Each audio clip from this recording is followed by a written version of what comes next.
Aikeenii follow kan suuraa teenya qabu kamitti hojjechuu dandeenya. Egaa kana hojjechuudhaafis aappii tokko nu barbaachisa.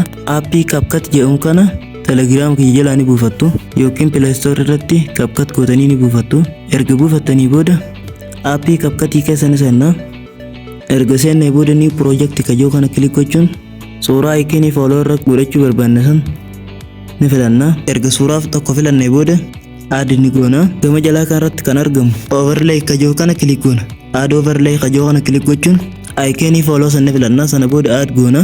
Aikeenii follow san kilik gochuudhaan gama jalaa kanarratti asoo fuudhaanii remove background kajoo kana kilik gochuun chroma kajoo kana kilik godhanna.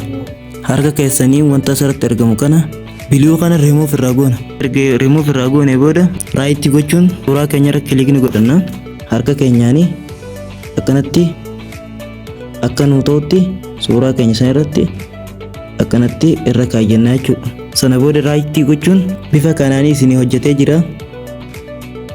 Warroonni ammoo aikeenii follow tana isa argannaa yoo jettan Telegramii kiyya irraa buufachuu ni dandeessu.